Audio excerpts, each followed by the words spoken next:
Bonjour les flammes, c'est Lily, j'espère que vous allez bien. Aujourd'hui, nous sommes samedi 15 octobre. Alors, excusez-moi pour le bruit en arrière-fond.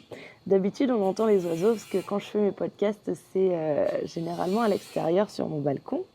Et c'est très agréable le matin. Mais là, nous sommes samedi matin, donc il y a un petit peu des travaux de tous les côtés dans les maisons environnantes. Donc j'espère que ça ne vous gênera pas, que vous arriverez à faire abstraction. Alors, comme je vous disais, j'ai encore beaucoup de choses à vous dire.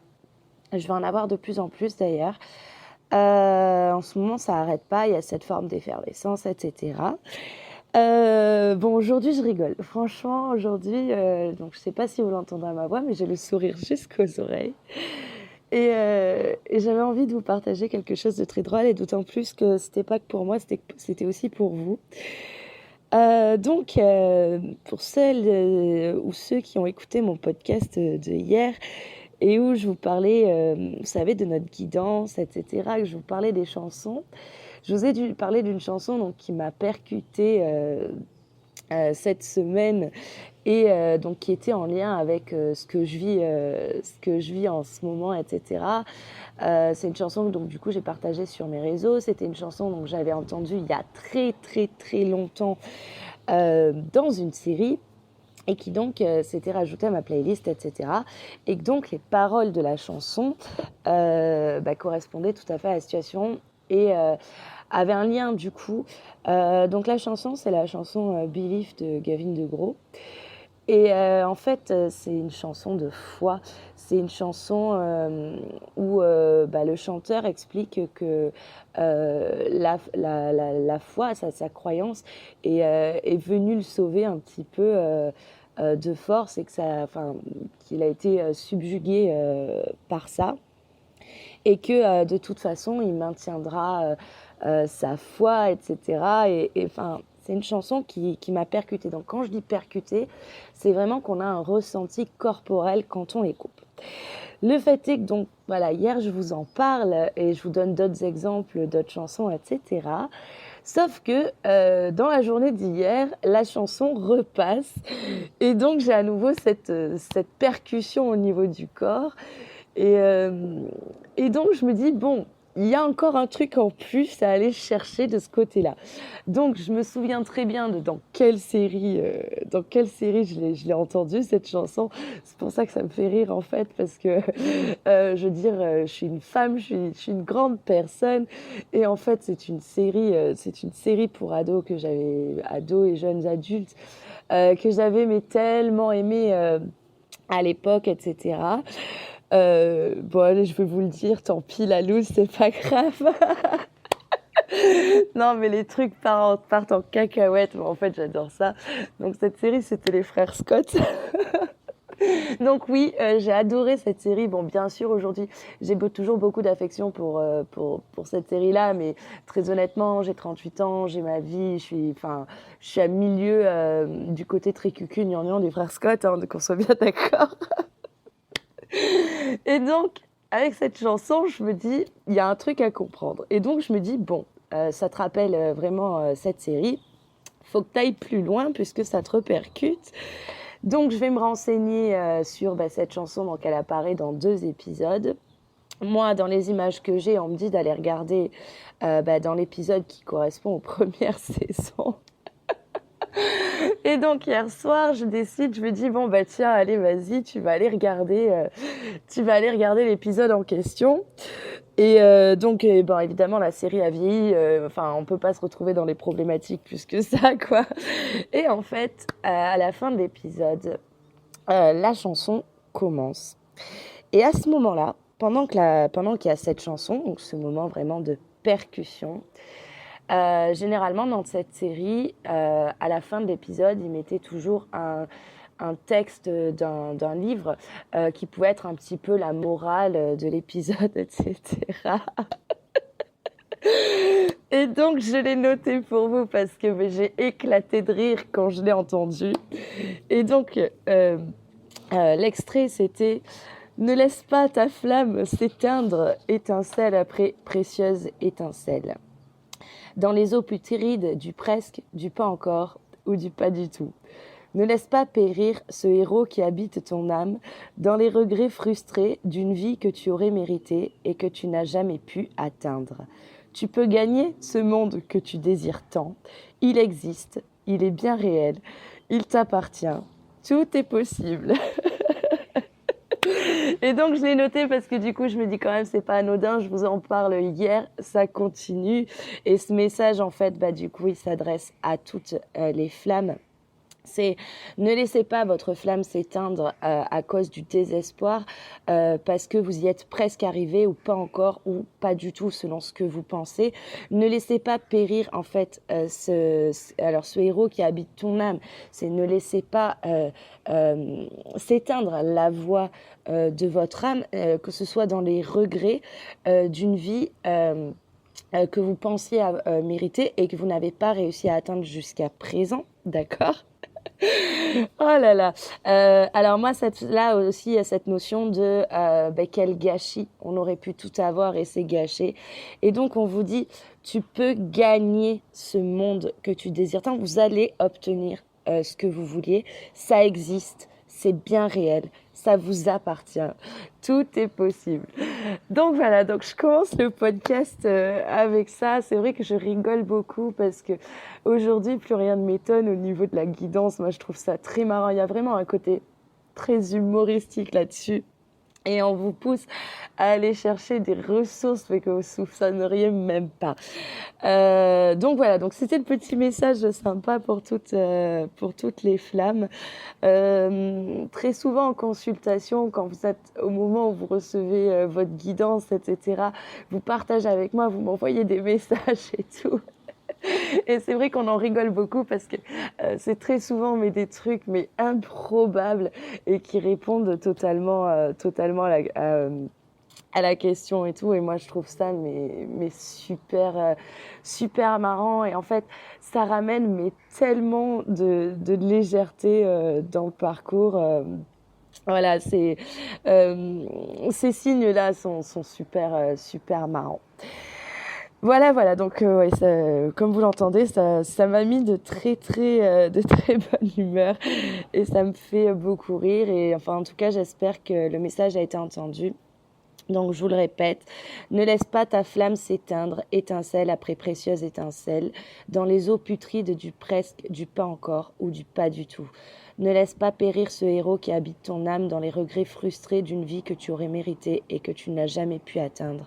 Tu peux gagner ce monde que tu désires tant. Il existe, il est bien réel, il t'appartient, tout est possible. Donc ça, c'était le message des guides. Je parle pas souvent comme ça en plus, mais là, c'était trop fort. Je ne pouvais pas ne pas le partager. Du coup, j'en viens pour faire aussi un petit point du coup à nouveau là-dessus. Très honnêtement, on a tous, alors on appelle ça les guides, d'autres appellent ça d'une autre façon, etc. C'est communément qu'on appelle ça les guides. Chacun voit comment il a envie de ce côté-là de regarder. Vous le savez que ça vous appartient. Mais très souvent, au moment où ça arrive, on a l'impression qu'on devient complètement barge par moment en se disant c'est pas possible, je deviens barge. Et en fait, je pense que pour pas devenir barge, il faut accepter ça, comprendre les messages, dire voilà, ok, j'ai compris, etc. Mais faut pas être bloqué que là-dessus. Et de toute façon, quand il y a un signe ou un message, etc., ça appuie jusqu'à ce que vous ayez compris. Donc voilà. Après, on a tous un rapport différent avec sa guidance. Moi, comment se passent les choses? Donc, c'est énormément avec le ressenti émotionnel, le ressenti corporel, par le biais de rêves. Par le biais aussi très souvent d'un coup j'ai une idée, je sais quelque chose mais je ne sais pas comment je le sais et ça c'est prouvé après quoi. Et j'ai aussi un petit peu ce rapport je veux savoir, je veux aller trouver la solution. Et des fois, c'est une véritable enquête qui se joue, c'est-à-dire on nous glisse des petits indices, etc. Et c'est un petit peu, voilà, Colombo, Colombo, inspecteur Colombo. Et voilà, quand vous savez que quelque chose continue à vous percuter, c'est que faut aller plus loin, que le message n'a pas été délivré entièrement. Alors, aujourd'hui, j'avais envie de vous parler un petit peu du karma. Alors, du karma transgénérationnel plus précisément, parce que j'ai remarqué que souvent, on se trompe dans le karma transgénérationnel. On dit que du karma transgénérationnel, on parle des blessures d'enfance comme du karma transgénérationnel. En fait, ce n'est pas le karma transgénérationnel. Le karma transgénérationnel, il n'y en a pas non plus beaucoup. On ne peut pas concentrer tout son parcours là-dessus. C'est à un moment donné, on sait qu'on est en train de vivre du karma transgénérationnel. Des fois, faut aller un petit peu chercher ça. Mais vous êtes beaucoup à vous tromper et à confondre en fait le karma transgénérationnel avec les blessures d'enfance. Et faut aller beaucoup plus loin que ça parce que le karma transgénérationnel, c'est pas forcément ça. Même si c'est lié d'une certaine façon. Alors, le karma transgénérationnel, qu'est-ce que c'est ? En fait, vous partez du principe qu'il est arrivé un événement à un de vos ancêtres dans une vie, d'accord ? Cet événement a créé donc une blessure activée, hein, d'accord ? Ça a créé un comportement et une croyance limitante chez cette personne dans votre généalogie, d'accord ? Cette personne ne l'a pas épurée, etc. Donc on parle de choc, de ce genre de choses, d'accord ? Cette personne a des enfants plus tard, ou a des enfants. Et en fait, si vous voulez, les blessures sont imprimées, je dirais, de manière... de manière holographique, c'est pas le bon mot, mais c'est juste pour que vous ayez une petite perception, va être imprimé dans les cellules. La personne qui a un enfant transmet du coup à son enfant, par le corps, hein, du coup, ce choc-là et cette croyance limitante-là. Et cela peut arriver que cet enfant-là le transmette ensuite à ses enfants et ainsi de suite. Alors, comment on sait que c'est du karma transgénérationnel ? C'est qu'on a une croyance limitante qui est ancrée dans la famille. Et chaque membre de la famille, dans la descendance, d'accord, va avoir cette croyance limitée. On va essayer de se battre contre cette croyance limitée. Donc ça, c'est du karma transgénérationnel. Sauf qu'en fait, la croyance limitante, elle est basée sur un événement d'une personne de cette descendance, d'accord, de la généalogie. Donc déjà, ce qui est valable pour une personne ne l'est pas forcément pour quelqu'un d'autre. Et très souvent, c'est quelque chose qui n'a pas été dépassé. Alors, j'essaye de vous verbaliser ça au mieux. Les croyances limitantes, c'est vraiment quelque chose qui nous empêche d'évoluer en tant qu'humain, en tant que personne. Et en fait, ce qu'on appelle une croyance limitante, c'est une croyance qui va nous bloquer parce que si on fait cette action, de toute façon, il arrivera ça, ou alors ça ne fonctionnera pas, ou alors il y aura ça. Et en fait, on part sur des suppositions. Le karma transgénérationnel, c'est relativement fort parce que du coup, on peut créer, vous savez qu'on attire un petit peu aussi ce qu'on vibre. Et le problème, c'est que très souvent, on va retrouver des événements qui vont du coup se transmettre de mère à enfant, euh, etc. Par exemple,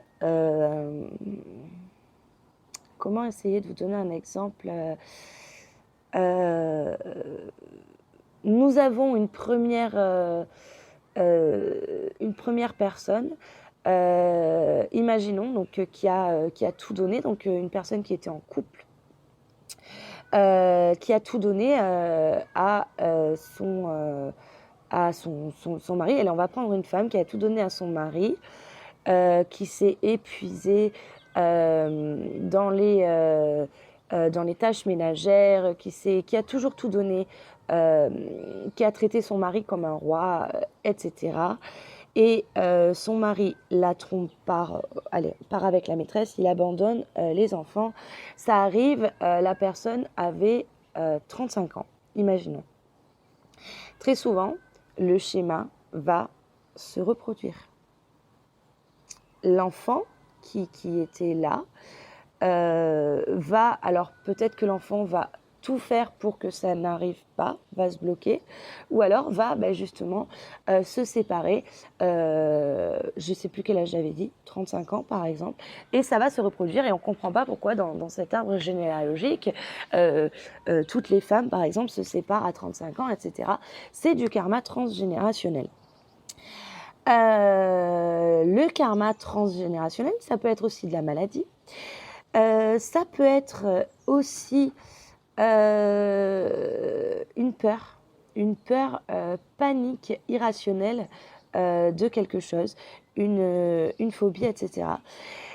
Et ça peut être aussi des comportements et des schémas qu'il va falloir déconstruire. En fait, le karma transgénérationnel, si vous voulez, vous portez un sac à dos qui ne vous appartient pas, qui appartient aux membres de votre famille, de votre passé. Et donc, quand on a trouvé ce karma transgénérationnel, très souvent, donc, il faut le casser, d'accord ?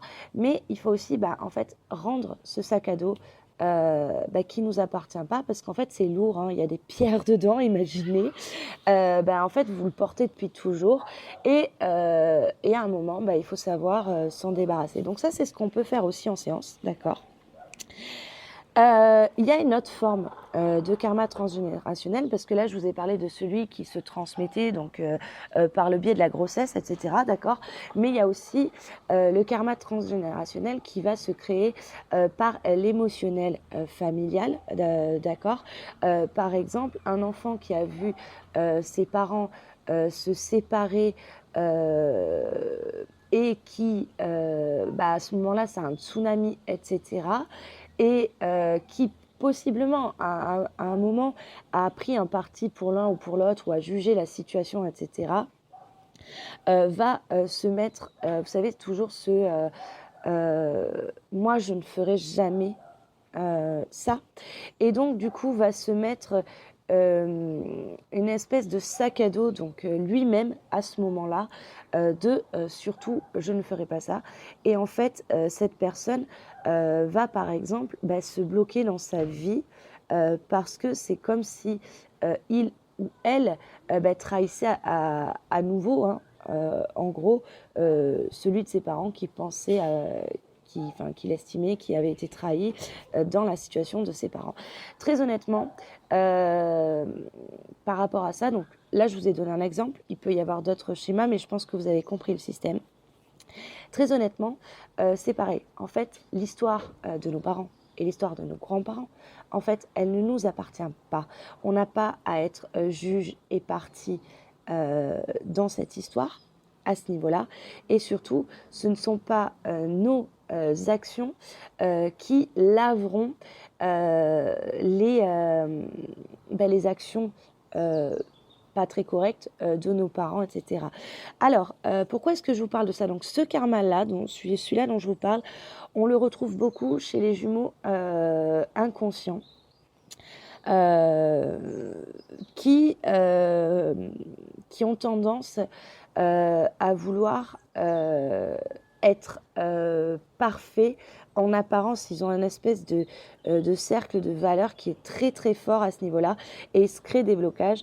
Et très souvent, on peut le retrouver par exemple dans les jumeaux qui sont coincés, enfin coincés c'est un grand mot, mais qui sont, coincés, enfin non, je dirais qu'ils se coincent eux-mêmes dans un mariage où il n'y a plus d'amour et qui restent parce que ça ne se fait pas de quitter, parce que les enfants, parce que si, parce que mi. Alors là, je vous ai donné cet exemple parce que c'en est un qui revient régulièrement, mais il peut y en avoir d'autres, ça peut être lié au travail, ça peut être lié à des tas de choses, d'accord ? Donc ça, c'est du karma transgénérationnel. Et vraiment, en fait, dans le karma transgénérationnel, c'est OK, je prends conscience, en fait, que toutes ces croyances-là ne m'appartiennent pas, que je ne dois pas être juge et partie de ce qui s'est passé avant. Et je prends conscience surtout qu'au niveau moral, je ne dois rien à ce niveau-là, à ma généalogie. Et donc, on va lâcher ce sac à dos pour pouvoir avancer vraiment vers soi. Alors, ce karma, on le retrouve quand on fait un petit peu l'anamnèse de votre vie, etc., quand on va creuser en profondeur. Pour autant, tout n'est pas karma. Et ce que je tenais à dire, c'est qu'en fait, le but, ce n'est pas parce que malheureusement, j'en ai en consultation qui, pendant un petit moment, restent bloqués là-dessus. Le but, ce n'est pas d'aller flageller les parents, les grands-parents, etc. C'est vraiment juste de se libérer du sac à dos. On ne cherche pas de coupable dans l'histoire. Voilà. Alors, très souvent, vous confondez ça avec les blessures d'enfance. Et on n'est pas, c'est vraiment pas la même chose. Après, bien sûr qu'il y a des blessures d'enfance qui vous ont été infligées, entre guillemets. Je dis infligées parce qu'il y en a où ça a été vraiment infligé et il y en a où c'est, si vous voulez, votre cerveau d'enfant qui à ce moment-là n'a pas compris ce qui se jouait avec un parent en face qui n'a pas su l'expliquer. Mais il y a des choses qui ont été infligées. La blessure d'enfance, c'est pareil. Une fois qu'on a trouvé la blessure d'enfance, là où les blessures d'enfance, qu'on les a mises en lien, etc., à un moment, on se défait des croyances limitantes que ça a amené, d'accord ? C'est comme ça qu'on guérit la blessure. On va poser ce sac à dos qu'on portait par rapport à ça, d'accord ? Et en fait, ce qu'on va faire après un moment, c'est que on va lâcher ça, c'est-à-dire le passé est passé de toute façon. On ne peut pas refaire le passé, on ne peut pas le modifier. Donc, il faut arriver à lâcher ça. Et très honnêtement, alors je ne veux pas être culpabilisante du tout, vraiment pas. Mais très honnêtement, au niveau du parcours, vous avez tendance à retrouver la blessure, à retrouver le pourquoi ça a été activé, etc. Mais vous avez tendance à laisser ça et du coup à continuer les comportements liés à ces croyances limitantes. Parce qu'en fait, vous ne voulez pas vous débarrasser de cette croyance limitante. C'est comme si en fait, c'était trop facile pour les parents. Et, très souvent, l'enfant intérieur réclame justice à ce niveau-là. Donc, je l'ai vécu, ça, très honnêtement. L'enfant intérieur, il hurle, il réclame justice. Mais en fait, faut savoir libérer ça. Justice ne sera pas rendue à cet enfant intérieur, ou très rarement. Et en fait, c'est pas le but du chemin. Le but du chemin, c'est que l'enfant comprenne l'enfant intérieur comprenne que, ok, ça c'est fait, que du coup, ça a emmené comme conséquence des croyances limitantes, des peurs irrationnelles, etc., dans le parcours de vie, mais qu'aujourd'hui, maintenant qu'on est allé chercher la source, qu'on peut tout à fait s'en détacher, puisqu'en fait, maintenant, nous sommes un adulte, et un adulte construit. Donc, il y a vraiment ça qu'il fallait dire. Je vais pas faire un podcast trop long aujourd'hui. Je vous parlerai, je vais faire un autre podcast pour le karma des vies antérieures, qui est différent. À côté de ça, vraiment, je voudrais que vous compreniez que tout n'est pas karma.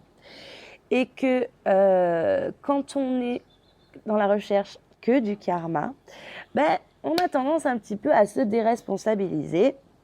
Et donc, il est vraiment temps de se responsabiliser. Donc, de se responsabiliser. Je sais qu'en ce moment, je recadre énormément et je casse les pieds, mais c'est vraiment pour vous faire avancer le plus possible. Alors, par rapport à ces avancées-là que j'essaye de vous amener, je voudrais que vous regardiez dans votre vie ce qui se passe, comment ça se passe, où sont vos croyances erronées sur les membres de votre entourage, que vous essayez de retrouver peut-être, est-ce que vous n'avez pas des schémas qu'on pourrait relier les uns aux autres? Parce que généralement, quand on se rend compte d'un schéma dans un aspect, on peut le retrouver aussi dans d'autres aspects. Par exemple, un schéma avec son jumeau, on peut le retrouver dans un schéma familial, dans un schéma amical, même dans un schéma professionnel. Et en fait, en mettant en lien plusieurs choses, on avance aussi plus vite. Ce que je voulais vous dire aussi, donc je voulais vous remercier parce que vous êtes de plus en plus à me suivre et surtout à me faire part de vos retours, etc. Je vous invite, vous savez que vous pouvez me contacter, vous pouvez me poser des questions, généralement en commentaire je réponds. En message privé, je réponds. Par contre, donc très honnêtement, je réponds toujours, mais très honnêtement, je ne peux pas vous faire de séance par commentaire, d'accord? Si vous voulez aller en détail, ça se passe en séance. C'est pas une question de business, hein, qu'on soit bien d'accord. C'est juste une question que si vous voulez un travail de qualité, à un moment, il va falloir qu'on aille en profondeur. Et autant des fois, par rapport à un commentaire que vous me dites, je peux un petit peu vous donner une réponse, autant des fois, par des messages que je reçois, je ne peux absolument pas vous donner de réponse parce qu'il n'y a pas de réponse toute faite. Une réponse qui irait pour une personne dans une situation ne sera pas peut-être la bonne pour une autre personne qui se retrouvent dans la même situation. Ça dépend de beaucoup de choses. Et de toute façon, le travail, on peut le faire qu'en profondeur. Et donc voilà, vous pouvez continuer à m'envoyer des messages, mais je ne peux pas répondre à vos problématiques. Je peux un petit peu vous aiguiller, je le fais toujours volontiers, vous dire vers quoi aller chercher, mais après je peux pas faire plus. Si vous voulez plus, de toute façon ça se passe en séance.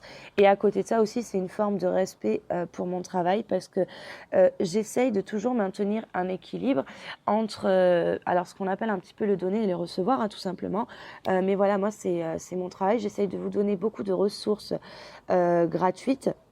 Et je continuerai à le faire, mais par contre, pour quelque chose de plus profond, c'est normal que vous payiez une séance, déjà parce qu'on va prendre le temps, mais c'est aussi parce que moi je vais dépenser de l'énergie pour vous et du temps à ce moment-là. Autre chose, alors ça fourmille dans la tête. J'ai très envie d'aller plus loin aujourd'hui. Alors, il y a quelque chose par rapport au collectif, parce que le problème, c'est que j'ai des podcasts qui s'adressent à un certain collectif et des fois pas à d'autres, etc. Et vous vous y perdez. Donc, je voulais vous demander votre avis là-dessus. Est-ce que vous pensez que je dois dissocier les collectifs un peu plus précisément? D'accord. C'est-à-dire, par exemple, faire des podcasts spéciaux pour les débuts de parcours, des podcasts spéciaux. Après, c'est compliqué de dire début, milieu, fin. Mais est-ce que vous voulez qu'on essaye de mettre en place une espèce de graduation du parcours pour que vous puissiez savoir si le podcast va vous résonner ou pas? Donc ça, je vous invite à me donner votre avis là-dessus parce que vraiment en ce moment, ça mouline beaucoup. Il y a quelque chose à faire.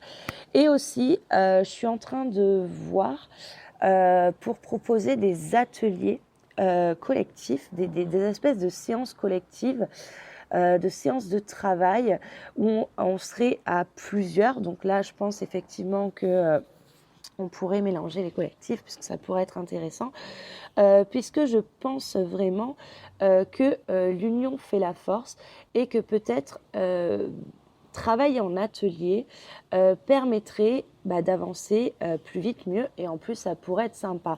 Donc dites-moi ce que vous en pensez. Si je fais des ateliers, très honnêtement, ce ne sera pas en présentiel. En tout cas, en l'état, ça se fera peut-être d'ici quelques mois, je sais pas, tout est possible, mais années, ça serait plutôt par le biais de Zoom ou ces trucs-là, réunions virtuelles. Voilà. De toute façon, je reviendrai vers vous pour ça, mais voilà, je pense que j'ai quelque chose à faire de ce côté-là. Mais après, j'ai aussi envie de savoir ce que vous en pensez, si vous êtes emballé ou pas, parce que c'est un gros travail aussi en amont. Et il y en a j'ai déjà beaucoup de taf et j'ai pas envie de me lancer dans quelque chose si derrière ça n'intéresse pas et que ça ne vous aide pas. Voilà, alors au niveau des énergies, les énergies sont un petit peu plus légères que la semaine dernière.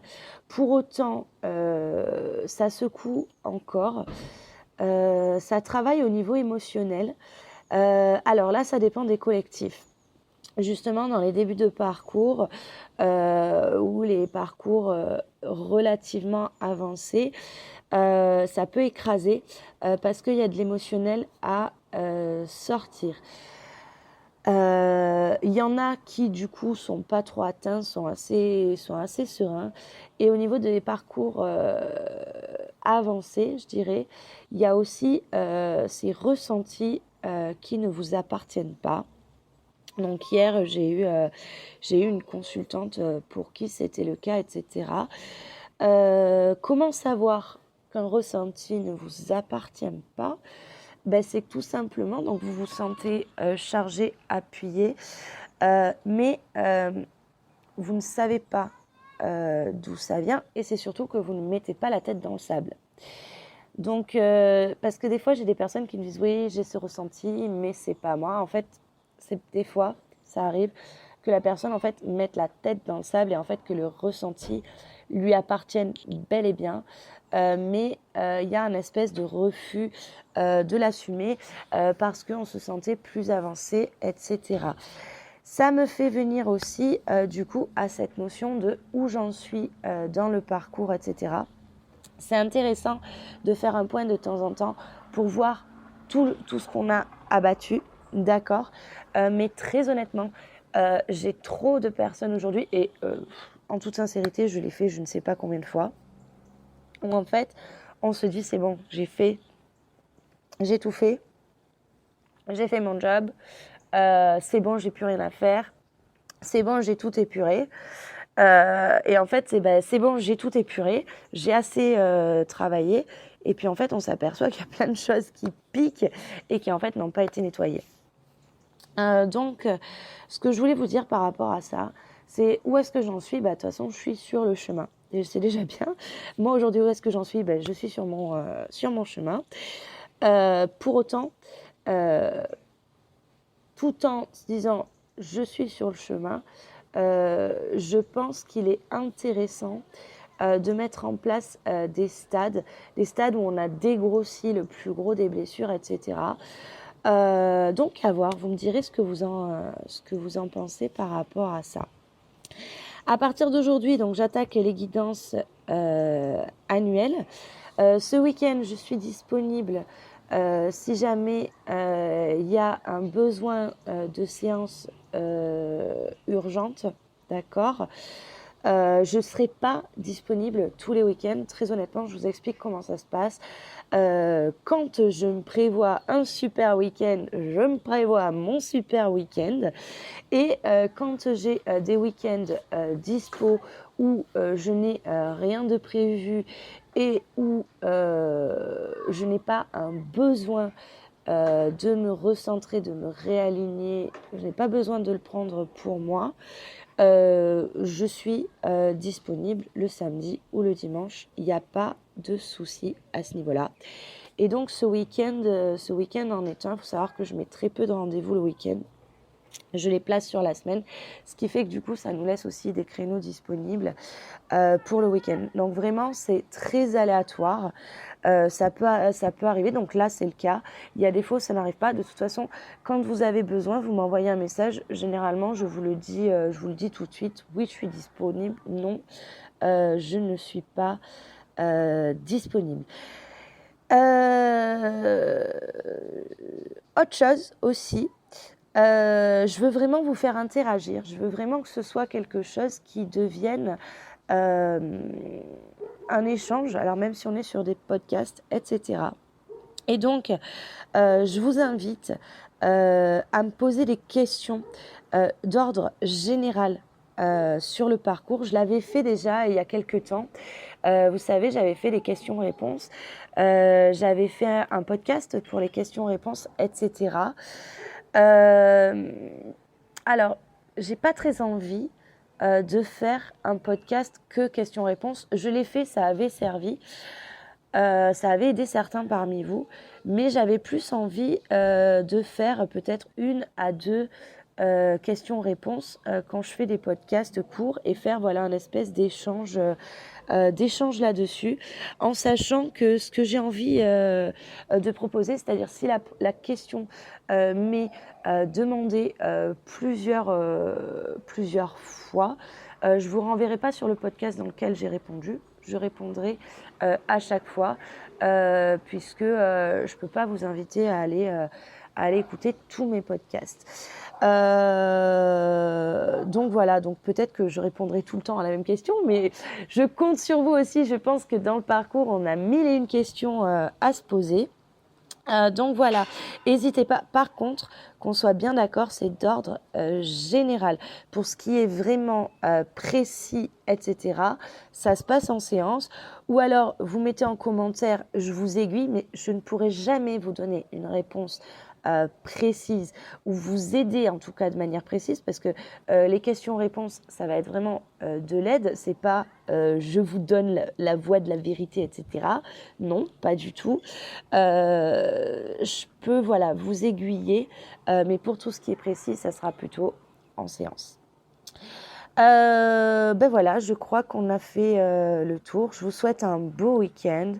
Prenez soin de vous et voilà, gardez en tête le message qui était mais carrément super beau et ramenez de la légèreté chez vous. Bon week-end!